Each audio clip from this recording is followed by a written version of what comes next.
Well, we're bracing for it. 6:05. Happy Friday. Weird to say it. I know for many of us, it's one of these stop-and-go kind of a week. Maybe you worked early in the week, and then you had a day or two off. Now you're back to work. Now you're getting set for the weekend. I can get used to this. Man, 2 days and back to sitting at home there, Mark. You going to be ready for this? You going to be okay this weekend? Yeah, I mean, the storm's coming in. So. I know. And here's what we know. The latest on this storm, I'm looking at the National Weather Service here, and they are saying that Kansas City has an 81% chance of getting at least 6 inches of snow or more. So I don't know why it's not 82 or 83, but they are saying an 81% chance for Kansas City to get at least 6 inches of snow coming up this weekend. And Kansas City falls into the, well, it really depends on where you are. If you're north of I-70, you've got a 10 to 40% chance of at least a tenth of an inch of ice. I'm reading this right now, the latest update from the National Weather Service here in the last 90 minutes. If you are below I-70, you have a 40 to 70% chance of getting at least a tenth of an inch of ice. And then if you get down to Ottawa, you've got a 70+% chance all the way to Emporia, basically pushing towards Wichita. You've got a 70% chance of getting at least a tenth of an inch of ice. So the snow totals are much higher as you go to the north and you get north of I-70. Like St. Joe, they've got a 93% chance of getting at least 6 inches. The further south you go, you are less likely to see the snow, but you're going to be dealing with the ice. And Kansas City, Topeka, going out west to Manhattan, kind of sitting right in that happy medium of dealing with ice, likely starting on Saturday mid to late afternoon. And then Sunday, especially in the morning, is when you're going to be dealing with a ton of issues when it comes to the snow on top of the ice. So that's what you want to be careful for, Mark. I did something I've never done before last What is that? I went and bought some ice melt. Oh, did you? For the steps, because our steps don't get hit by the sun. Oh, so are you tough. facing with north? Baby, I didn't want to mess with that. That's smart. Your house facing north? It faces east, actually. Oh, okay. But just the way that the roof sits over it. Yeah, it just doesn't melt. Well, good for you. That's man thinking ahead. Just don't be the guy that goes out and buys like 7 dozen eggs thinking you're not going to be able to get out of the house for like a week. Like if you're in a rural area, I get it. Like if you're, pushing down towards Ottawa in a rural area, I understand that. But Mark, I don't need you hogging up all the eggs this weekend, okay? No, we're good. We got our 2 things of milk and we're fine. Okay. All right, good. Big milk family there, that Van Sickle family. I like that. All right, good. So same thing. Wife says, we better go to the store. I'm like, we don't need to get for a month. Yeah. Loaf of bread, maybe. As long as John's got his Dr. Pepper, he's going to be okay. Trust me, John can live a while on just Dr. Pepper. He'll be just fine. So we're going to keep an eye on this all morning long as any updates come through. That is the latest update I've seen from the National Weather Service. Kansas City sitting right in that happy medium of getting ice, turning into snow, and expect that to be starting sometime mid-afternoon. On Saturday, we'll hear from our friend, Chief Meteorologist Luke Doris at KCTV5 later this morning for the latest update. Now, speaking of updates, here's what's going on right now. What's going on right now is we are learning more about the individuals involved and the people involved in these 2 terrorist incidents that took place, one in New Orleans and then, of course, one in Las Vegas.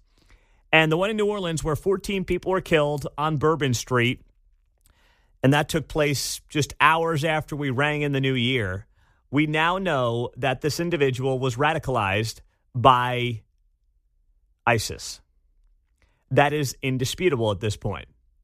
And here is part of what the Louisiana State Police was saying yesterday in a press conference. At this point, investigators believe Jabbar picked up the rented F-150 in Houston, Texas on December 30th. He then drove from Houston to New Orleans on the evening of the 31st, and he posted several videos to an online platform proclaiming his support for ISIS. There were 5 videos posted on Jabbar's Facebook account, which are time-stamped beginning at 1:29 a.m. and the last at 3:02 a.m. In the first video, Jabbar explains he originally planned to harm his family and friends, but was concerned the news headlines would not focus on the, quote, war between the believers and the disbelievers, end quote. Additionally, he stated he had joined ISIS before this summer. He also provided a will and testament. So this guy was posting videos on Facebook as he is driving from New Orleans or to New Orleans from Houston hours before he unleashed the carnage on Bourbon Street, which left 14 people dead. Now, I know that New Year's Eve and the New Year's Day is going to be a light work night at the FBI and basically everywhere in the country, heck, everywhere in the world. I get that.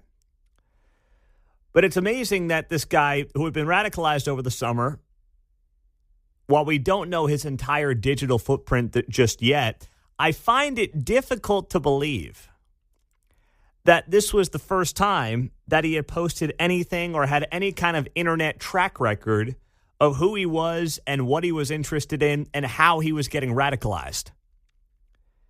Yet somehow it seems like the FBI missed it. I'm not sitting here pointing the finger at them right now. I think it's too early to do that, although I will say the FBI had a much better day yesterday than they had on New Year's Day when they, sent out just an awful spokesperson, Aletha Duncan, to be like, nope, not a terrorist event. This is not a terrorist event. Yep. ISIS flag. Nope, definitely not. The adults, whoever's left at the FBI as an adult, when it comes to the leadership roles, at least, there's plenty of hardworking men and women in the FBI, many right here in Kansas City, who bust their tails every day. But I'm talking about the bureaucrats from a leadership perspective. They finally got some adults back in the room yesterday, put on a much better press conference than they did on Wednesday. But you sit there and you say to yourself, how does a guy like this slip through the cracks? You've got almost half a dozen videos posted on Facebook. And nothing comes of that? What's let me ask you this. What's the point of you guys? What's the point of having people focused on our online digital footprints if literally you've got a guy posting half a dozen videos on his Facebook about, attacking innocent Americans potentially in the name of ISIS, and it's like, let that one slip through the cracks, John?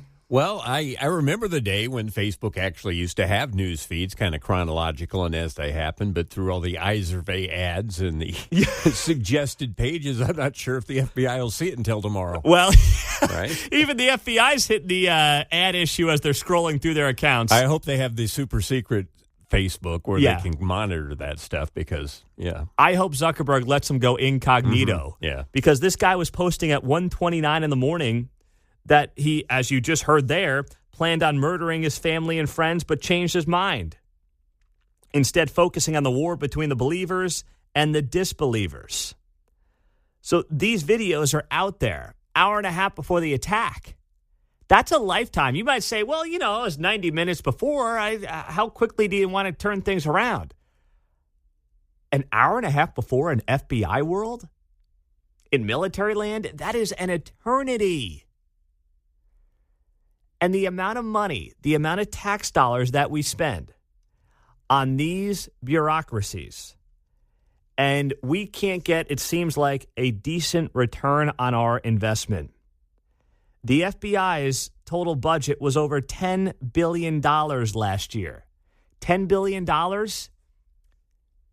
You don't have a system to know when people are on Facebook talking about killing innocent Americans in the name of ISIS? Boy, I knew we needed reform. We all did. But this is even worse. And unfortunately, it's a sad, sad reminder of just how badly some of these operations need to be cleaned up and cleaned out. Now, Mike Pompeo is a former Kansas congressman. He was on this radio station yesterday with another host. And he made it very clear on what needs to happen and how the Trump administration needs to respond to all this. We'll get to the answer to that coming up next on 95.7 FM KCMO and streaming on the KCMO Talk Radio app. It's actually pretty funny. I heard Mike Pompeo, former Kansas congressman, of course, then Secretary of State under Donald Trump, his first term. on the radio station yesterday with Guy Benson, who now is on from 2 to 5 on KCMO Talk Radio after Dan Bongino, before Mark Levin. And for those of you wondering, Ben Shapiro was on at 2 o'clock, but it was just a mutually agreed upon decision, as I understand it, for the Shapiro folks to stop doing radio. So it wasn't our decision. The deal broke down, so we took the first hour of Guy Benson's show now at 2 o'clock. But Pompeo's on there yesterday, and I'm like, oh, this will be good. So I listened to it. And then this morning, I come in to the office, sit down at my desk, and usually if there's any mail for me, somebody will leave it on the desk if I miss it before I leave the day prior. And I'm like, oh, this is cool. What's this, one of the letters that I got. And the return address is Secretary and Mrs. Pompeo. And I open it up, and it's a nice little Christmas card from the Pompeos. Now, it was not hand-signed. You can tell the secretary probably handled this, but it's nice to be on the receiving end of the Pompeo Christmas card, and they've got a grandbaby coming in March. So congratulations to Mike and Susan Pompeo. They've got one son, and their son got married in the last couple of years, and he's got his first kiddo and Mike Pompeo's first grandkid coming up here in March. So they've got 3 dogs based on the photos I saw, and now a grandbaby on the way. So very happy for the Pompeo family. That being said, Guy Benson asked him the obvious question yesterday on the show. How do you respond as an agency, if you're the incoming Trump administration, to what happened in New Orleans on New Year's Day? Tactical questions about this incident, and we grieve for the families, but the bigger strategic longitudinal question is this: is how do you respond to this? And I think the answer is threefold. One is the tactical. You're right. Intelligence collection and good, solid law enforcement work. Second, you got to get control of the folks who are coming in and out of your country and the materials that are coming in and out of your country. So while it sounds like this fellow wasn't someone who crossed the border, we know that there are a couple million people, some of whom are on the terror watch list, that have been permitted to come into our country. We will wake up, Guy, for one day, and we will have had a bad day because of that central failure. So there is a operational element to this, and then there is the cultural piece of this. There is the ideological piece of this, and that really comes down to every American, business leaders, PTA chairmen, presidents of the United States, all acknowledging that the foundational ideas of our country are important, they matter, they are proper, they are right, and we shouldn't fear to speak about them. And whether it's in academia or in politics, when we see people speaking about Islam, radical political Islam, in the way that they are doing on our streets, we should make sure that we counter it in every space, whether that's on social media or in our churches or in our political life, on city council meetings and the like. This is a broad challenge that we all must confront, and it starts with good leadership, recognizing that it is not indecent to defend American values everywhere and always. It is not indecent to defend American values everywhere and always. Now, I might disagree with the word everywhere from Mike Pompeo. I think we're at a different time in American history. I'm not really interested at this point in time in defending American values everywhere. Hell, we can barely do it here in the United States. So I don't really, at this point in American history, I'm not saying we turn our backs and we go full-blown isolationist, but I can't be worried about American values in the Middle East right now when we can barely get them accepted here in the United States. I just can't get myself to that point. Like, it's the age-old thing of, like, you know, if you, what's a good analogy here to use? You know, the people that are always critiquing you, right? But then their lives are a mess. They've got all the answers for you. They know how you need to live your life. But then you look at their lives at home, and it's a complete disheveled disaster. We don't need to be worried right now about American values elsewhere around the world. Now, freedom, democracy, those things do matter. We should want it in as many places as possible around the world. But right now, we've got a battle here in America on what American values are. We've got to win that first before I start worrying about American values in Afghanistan. But the broader point by Pompeo there is a good one. And he's right. We should never back down or kowtow to those who do not want to promote American values, especially here in the United States. And when he noted the border, I was flipping through the channels yesterday. I had to run out quickly after the show, and I'm flipping around. I'm listening to Keatsman. He goes to a break. I listen to some of the other news shows in town, and I hear one host bring up, well, Trump's talking about the border again. I'm not sure why that's relevant. These guys are American citizens, referring to New Orleans and Las Vegas. And I'm thinking to myself exactly what Pompeo said there. You are clueless. I might have said something else to my radio that I can't repeat on the air.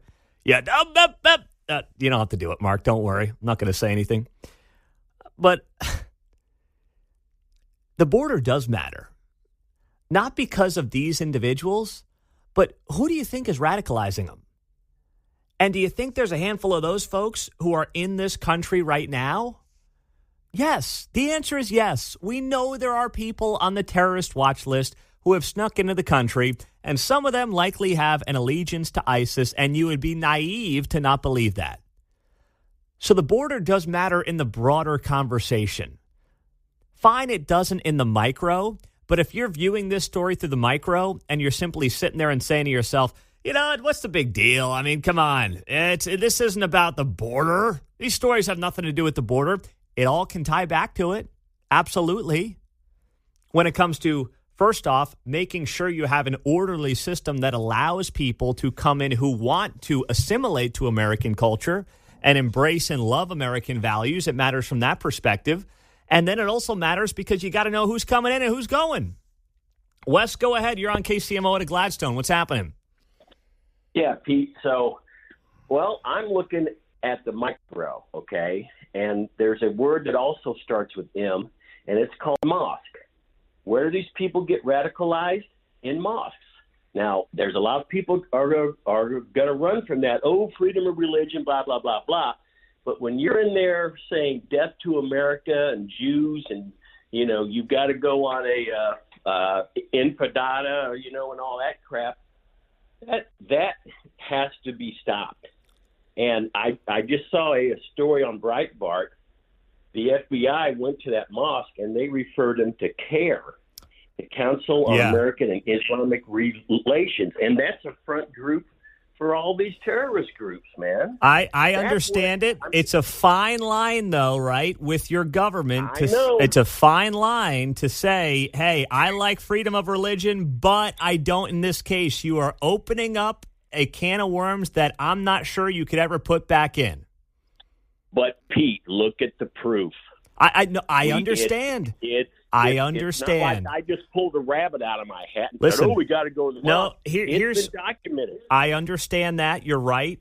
But I think there's a potentially better way to handle it than simply making it all about mosques in general. And I'll explain that. We'll get to your calls, 913-408-7957 next. All right, so right before the break, we're talking about what happened in New Orleans, and we're getting more information by the day on this. We do know that this individual was radicalized by ISIS over the summer.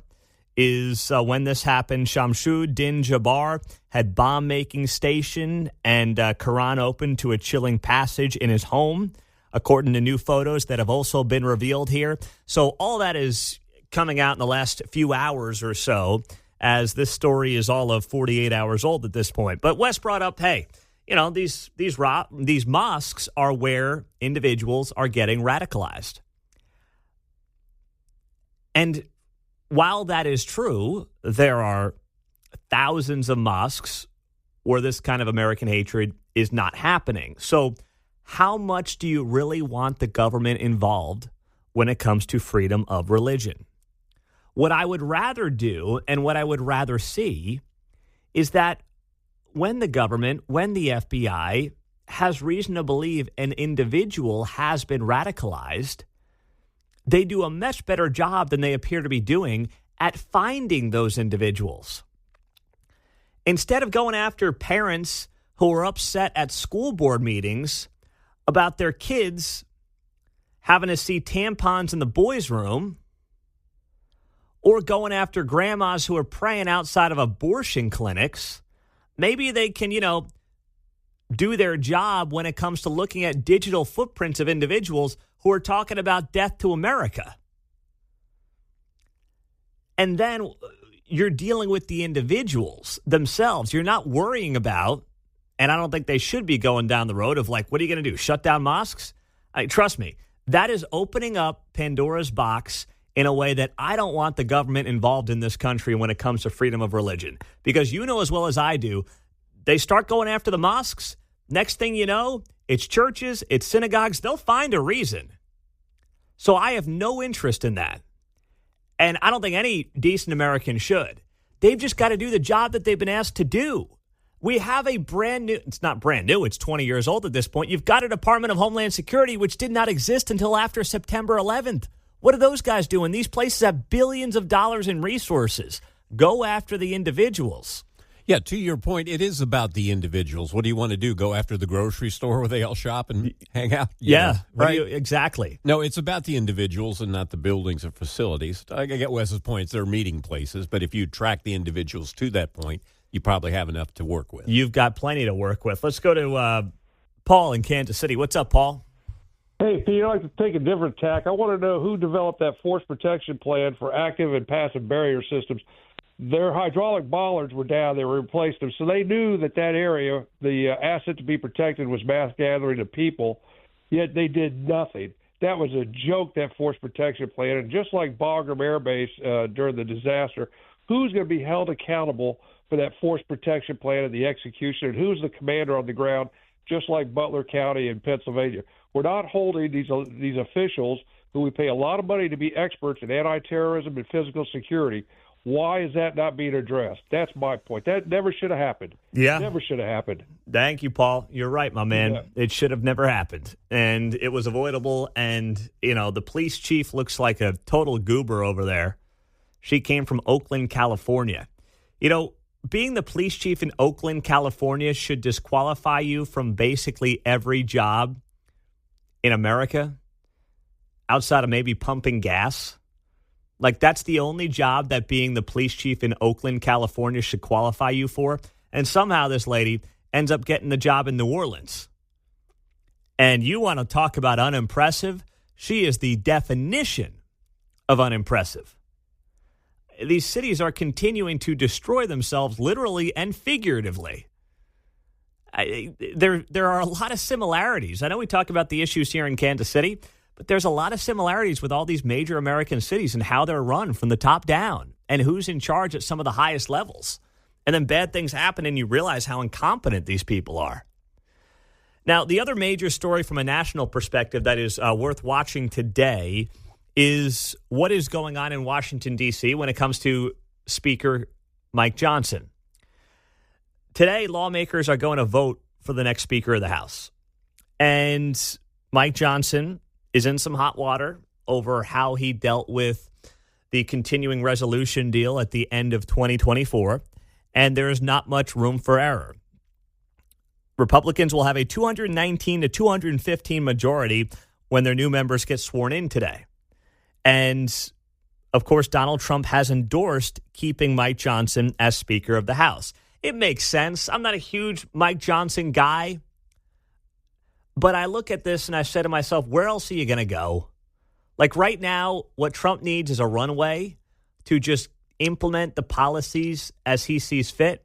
You'll have a Republican Senate. You'll have a Republican House. You'll have Donald Trump, J.D. Vance in the White House. All these issues that Mike Johnson has been dealing with have largely been created because of the fact that the Democrats ran the Senate under Chuck Schumer.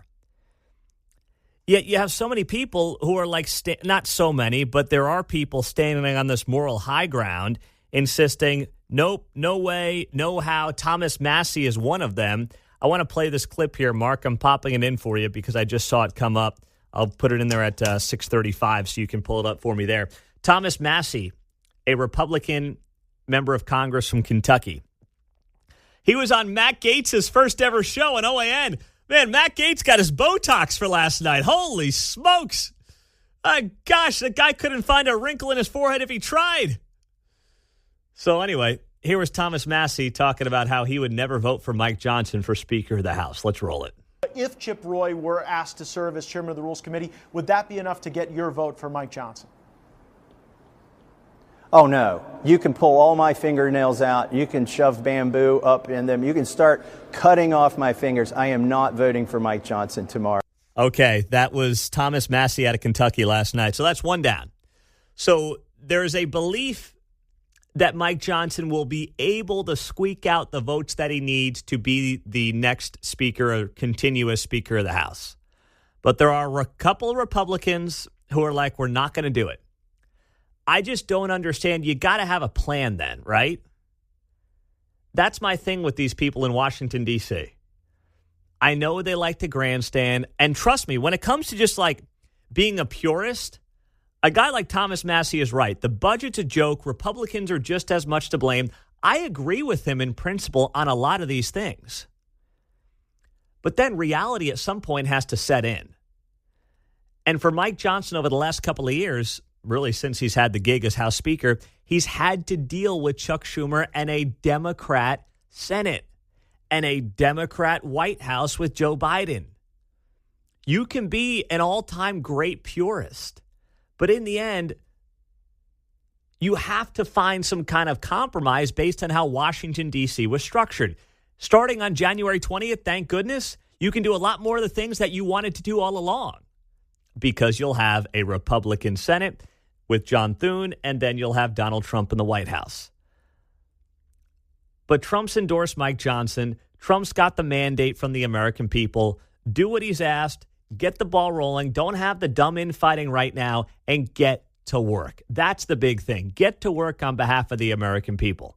Bill O'Reilly with the Kansas City reference there. Did you hear that? We can't even go to a Super Bowl parade without a shooting breaking out. And I'm on board with everything that he just said there. You federalize these gun crimes, you start hammering these criminals, you're not going to ban your way out of this problem, especially in some of these inner cities, including here in Kansas City. There are 300 million guns in the country. You're not going to ban them. But if people are breaking the law, you hammer them with federal charges. And Bill O'Reilly's new show, The No Spin News, now airing at 8 p.m. weeknights here on KCMO. Just got this text. Pete had to work late OT last night. Really enjoyed Bill O'Reilly's show. Yeah, that's at 8 o'clock, replacing Matt Walsh. And once again, the Daily Wire guys, we love them, but didn't want to keep the radio shows going. So now you've got Guy Benson starting at 2. You've got O'Reilly at 8 p.m. And we'll have Bill on the show in the next week or so to, just talk about news of the day and tell us about his new show that he is launching here on KCMO at 8 p.m. after Mark Levin.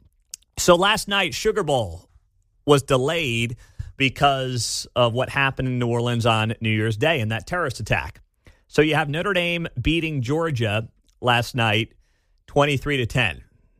God, the SEC is so overrated, is it not? I know if you're a Mizzou fan, you might not like that, but the SEC was overrated all year long. And you saw it play out in bowl season. Georgia gets smoked by Notre Dame. Alabama and South Carolina, two teams who insisted they had to be in the playoff, lose their bowl games. Alabama gets blasted by a mediocre Michigan team.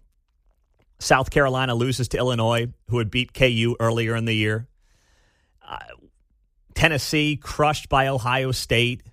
Texas should have lost to Arizona State if not for a gift of a no targeting call late in that game in regulation.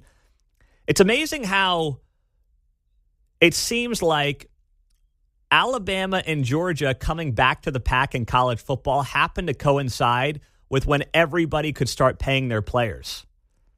I don't think that's a coincidence. Maybe you do, in which case my beachfront property in Salina has your name on it. But last night you have Notre Dame beating Georgia in the Sugar Bowl. They'll go to the college football playoff semifinals. They'll take on Penn State. So naturally, in the woke DEI world of sports media, the first reaction is not, wow, Penn State, Notre Dame in the semifinals. What a great game. The reaction is, whoa, we've got two black head coaches. Because that's all they see is skin color. And after the win, Marcus Freeman, the head coach of the Notre Dame Fighting Irish, who really seems like a stand-up good guy. He is so much more likable than Brian Kelly. I couldn't stand Notre Dame when Brian Kelly was there. I mean, my college roommate's a diehard Notre Dame fan. We went to Villanova together. Classic redheaded Irish guy, grows up rooting for Notre Dame. It's very cliche, but it is really accurate, actually. He likes to drink a lot, too, or at least he used to back in college. He's got 4 kids now, so he's cooled off like the rest of us. But anyway, I'm not really a guy that roots for Notre Dame, but I can root for Marcus Freeman. And he was asked this very question after the game last night about his race, about his skin color, and he put this thing to bed pretty effectively, but also like a politician. You and James Franklin are kind of making history here. Can you kind of just put in perspective what it means to you to be, one of 2 black coaches in this playoffs? Yeah, it's again, you're very grateful. What's it like to be a black man? It's a reminder that you are a representation for many others, and in many of our players that look the same way I do. That your color shouldn't matter, right? And that the evidence of your work should. But it takes everybody. Your color shouldn't matter. Your evidence of your work should. That's the standout line there from Marcus Freeman. You could tell it caught him a little bit off guard, but he comes around on the obvious slam dunk line. Your color should not matter. Your evidence of your work should. Marcus Freeman does not want to be judged as a black head coach. He wants to be judged as a head coach. He wants to be judged as potentially a national champion if he can win 2 more games. That's all he cares about. But the question itself is insulting. The question is not about, hey, how's it feel to be going to a college football playoff semifinal? You're 2 wins away from a national championship. What does that mean for you as an individual and a head coach? It was, what does it mean for you as a head coach who happens to have black skin? And Marcus Freeman comes around and says your color should not matter, and it shouldn't matter. But there will be a lot written about this because, as I've told you for a long time, sports media is woker than news media, as someone who's worked in both elements in both lanes. It is. I know people don't believe it, but trust me, it is.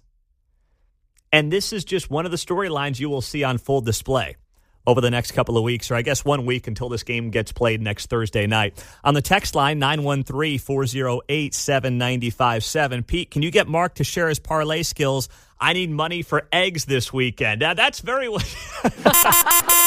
Oh, that's very well done. Get the man some parlays so he can make some money for eggs this weekend, Mark. Come on now. We got that. We'll get him taken care of in buy, sell, hold coming up at 8:45 on KCMO Talk Radio 95.7 FM. We're always streaming on the KCMO Talk Radio app as we take you until the bottom of the hour. Now, to tie this into New Orleans, did you see what happened last night before this game? The sponsor, the big sponsor of this game, went on television, gave pre-prepared remarks about the tragedy, the killing, the terrorism that happened in downtown New Orleans. And it was as big of a joke of a statement as you could find. I will play it for you. We'll tell you who said it next on KCMO. So the day we find out that the New Orleans ISIS terrorist Shamsuddin Jabbar had bomb-making station and a Quran open to a chilling passage in his home, somebody at Allstate decided that the play before the Allstate Sugar Bowl would be to have their CEO get up there and give one of the more ridiculous statements that you could ever possibly give in the wake of the terrorism that took place in New Orleans early on Wednesday morning. How Allstate, and this should be from the CEO, how it ever got to this point, how this guy ever stood up there in front of a camera and gave this absurd statement before the game last night, I don't know. It is truly amazing. It goes to show you that a large part of becoming a CEO of a major company is being able to play the political game. It's not about being smart or competent, because anybody who had 2 brain cells would be like, I'm not reading this on camera. This is an absurd statement. There's no way that I'm going to put my name and put my face and put my voice behind this statement on behalf of our company. There's no way I'm going to do it. Unless you have totally bought the woke DEI narrative hook, line, sinker, which maybe Tom Wilson has. But here he was, Allstate CEO Tom Wilson, putting out this video before the Sugar Bowl last night, which got delayed because of what happened in New Orleans. And Allstate is the sponsor of the game. And for some reason, this CEO decided this is exactly what I need to do right now. Welcome to the Allstate Sugar Bowl. Wednesday, tragedy struck the New Orleans community. Our prayers are with the victims and their families. We also need to be stronger together by overcoming an addiction to divisiveness and negativity. Join Allstate working in local communities all across America to amplify the positive, increase trust, and accept people's imperfections and differences. Together, we win.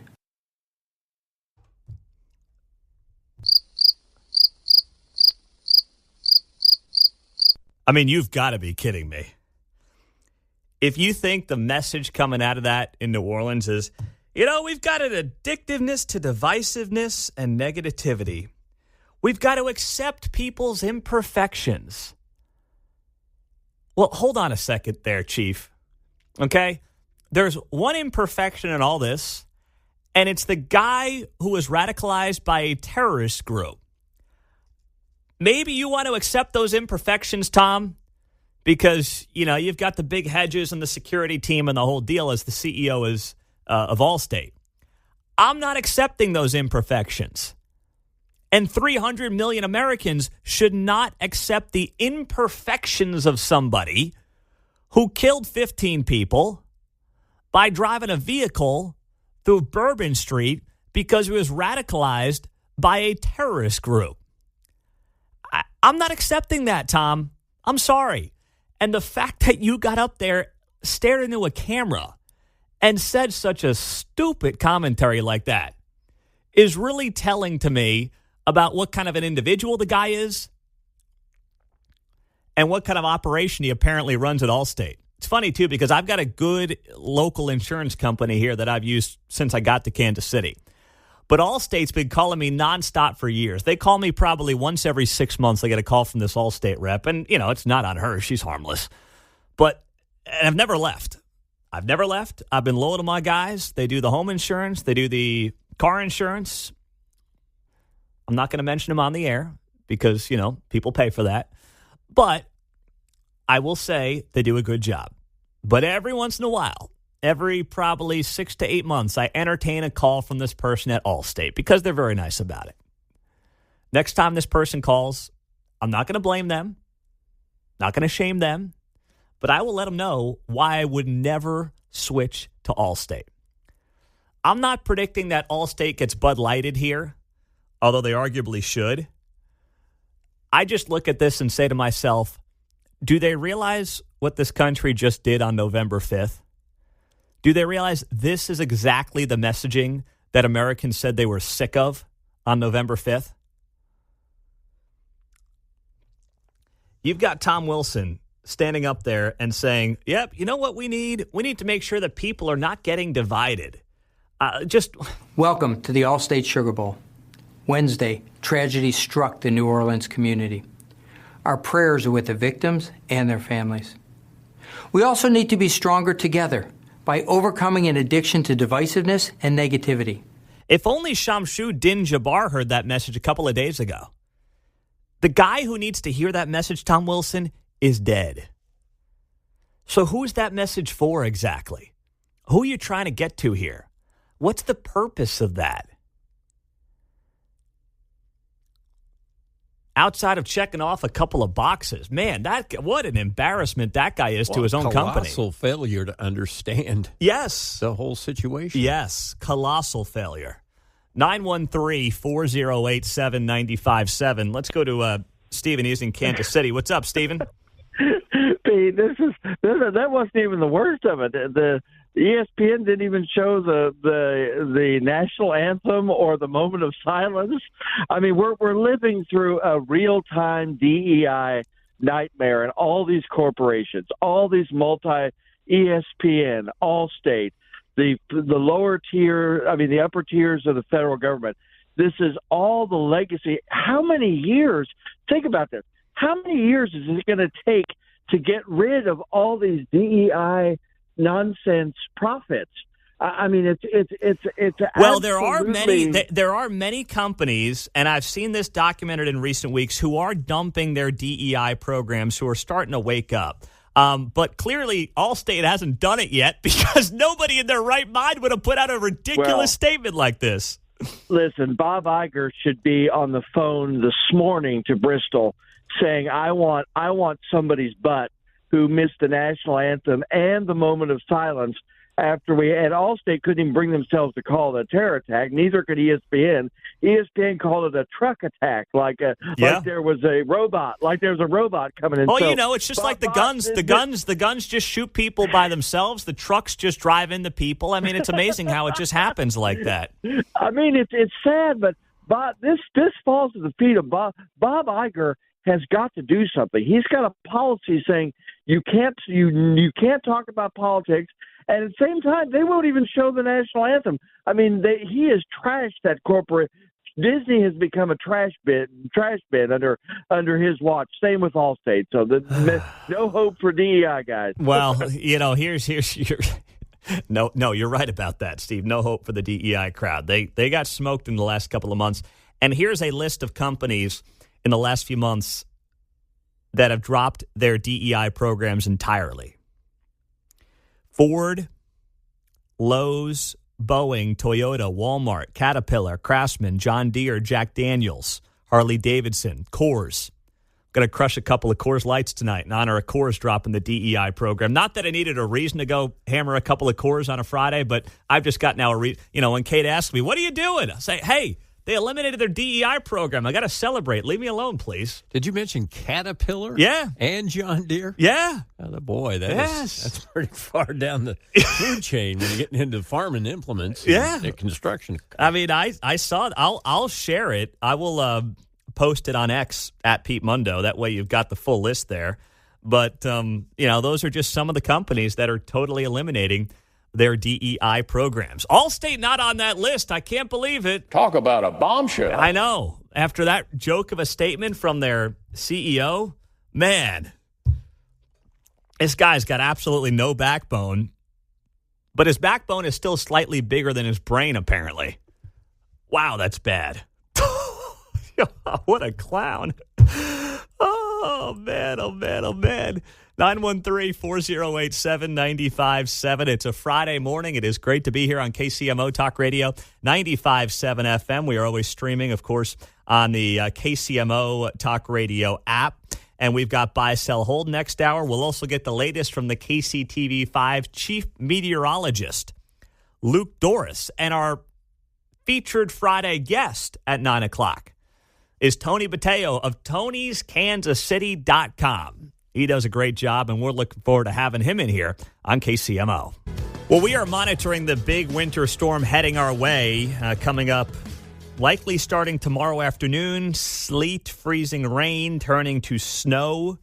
And the latest from the National Weather Service looks like we've got an not 80, not 82, 81% chance, per the National Weather Service, of at least 6 inches of snow in Kansas City tomorrow, John. I had 8.5. They're just slightly outside the range.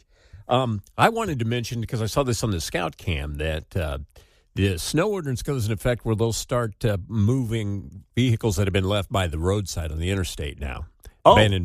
You say abandoned like somebody left them there, but I mean, if your car breaks down and you leave it, you better get it moved as quick as you can, because they're coming around.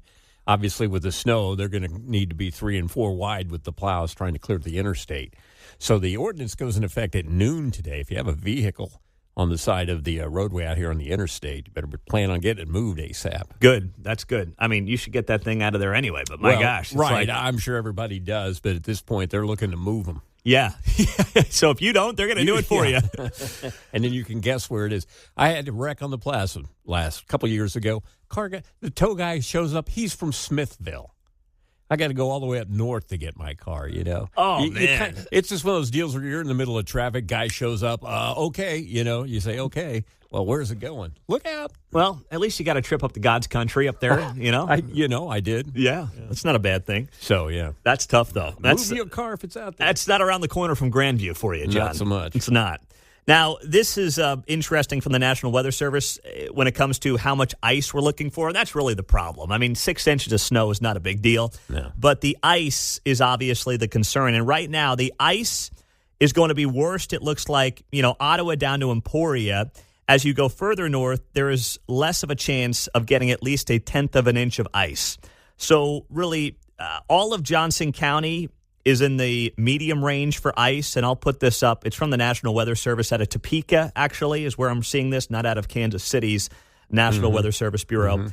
Topeka's been on it. I got to hand it to Topeka. They've been much more on it than the National Weather Service Kansas City folks have, at least on social media. So take this with a grain of salt. But looks like Johnson County, most of Johnson County is in the medium ice range. As you get to southern Johnson into Miami County, that's where you're more likely to see higher levels of ice. And then as you get north of I-70, the ice chances really diminish and diminish quickly. 0% chance of any ice in St. Joe, but they may get a foot of snow.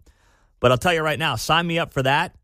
Foot of snow over Emporia getting, 1/4 inch of ice. Yeah. And 6 inches of snow. It's not too far south here. I mean, Butler, Clinton, and down that way are getting in Warsaw. They're getting into more of the glazy, rainy, freezing rain stuff. So I don't know if you would need to be going south, but it's going to be even more treacherous, actually, on the ice with less snow. You don't want to be going to Wichita this weekend, okay? No. So get there ahead of time if you got to get on 35. 913-408-7957.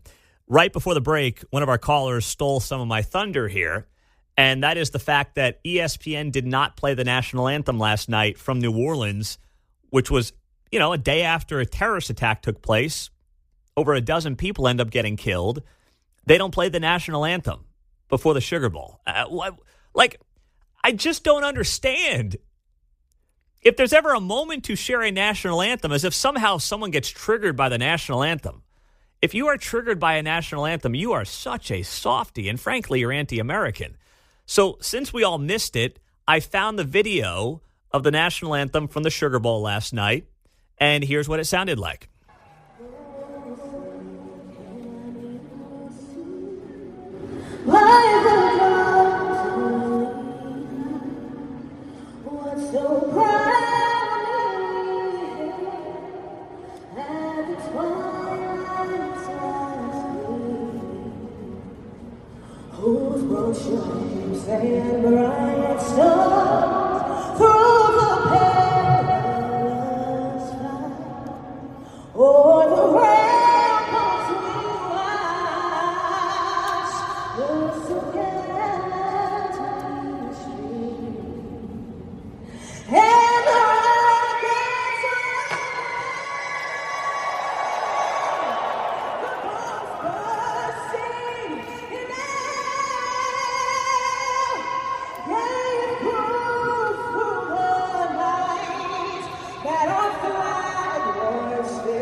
You've got USA chants breaking out there after that national anthem from Samira, a supposed rising star in the music industry. And I just say that because I don't know who she is. I'm not saying she's not one. I just not keeping up on that trend, I admit. She's also a New Orleans native and overall very well done. Got a little clunky there about 3/4 of the way through. No Generald Wilson, our man who crushes it here in Kansas City for the big games for the Chiefs.